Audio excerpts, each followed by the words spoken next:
clean your chicken, leave the skin on, and I usually just score it a little bit like this, just cut like light lines into them. And I love to do this with chicken wings. They're also fantastic. And what I do is I just cut it in the middle there until the bone, the joint. I turn this one around as well, and I just cut it to the joint. What this does is just makes it brine nicely, you know, it doesn't fold up again. Yeah, and you just basically, after washing them, same thing, cut off. You know, I love to use the skin on because that kind of like just protects the meat and the flavor. I also try and do it with chicken fillets. So what we do is we cut the chicken fillet usually into 3 pieces. So you can decide, cut it like this, cut it like that, however it is. But normally about 3 pieces because it gives you a nice size to the meat. You know, it's nice and it's a good size. You can skewer this, you can just use this on the grill, you can use this in the oven. So basically there are a few rules. Some of the things you're going to need, and you can mix it up with anything, but the things you're really going to need is dry coriander seeds. Dry coriander seeds, you can get them anywhere in the shops these days. Dry coriander seeds, number 1. Then we've got cumin. These are the dry cumin seeds. Don't mix them up with fennel. Fennel is something else. Fennel tends to look a little bit thicker and it smells differently. Don't use fennel. Fennel is not what you want.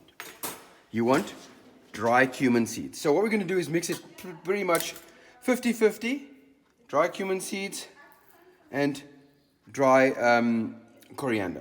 But you're going to need quite a bit. You're going to need quite a bit. I would recommend this even more.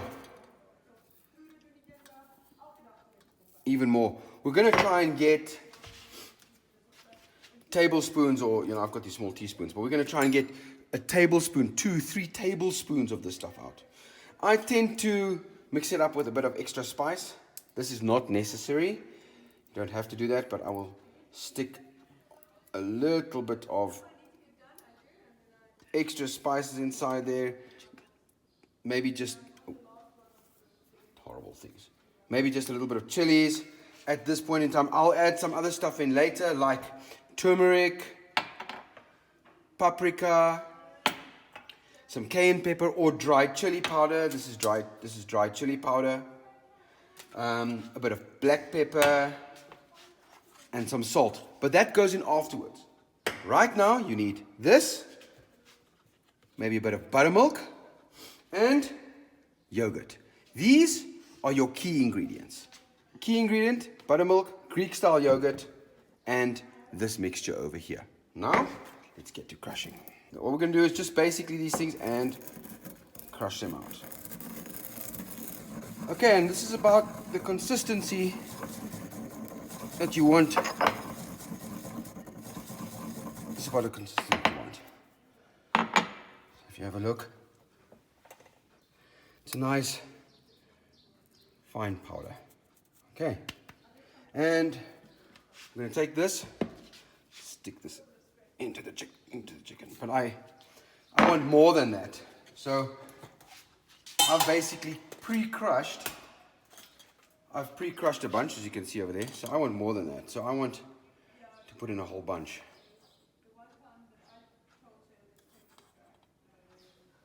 You can see I'm putting in. Don't be shy. Don't be shy with the spices. Put them in. I'm going to put in a bit of turmeric. It's this one here. I'm going to put in a bit of chili powder. And here you can play as much as you want. That's some cayenne pepper or chili powder. Oh, bit of black pepper. Okay, not too much.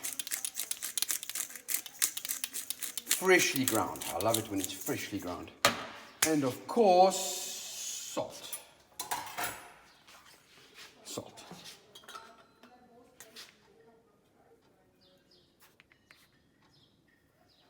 Right. Once you're done with that, we're going to use some Greek yogurt, okay? So for this amount, you'll eventually get used to it, but it's about, I would say,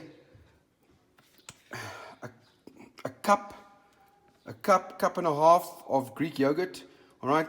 If you don't get any buttermilk, it's not a problem. You can only use Greek yogurt. I've used quite a bit. I think I've used about a cup and a half over here. All right. And I also just mix it up with a bit of karang milk or buttermilk. Not too much. Literally a quarter cup of that. Okay. Now comes the fun part when we start mixing it in. Okay. You mix it all in together nicely. All right, and basically look at that beautiful color that you got. You got it all nice and coated. Cover it up with a bit of cling wrap. Right, and put it in the fridge for about 6 hours minimum, 12 hours, or the next day.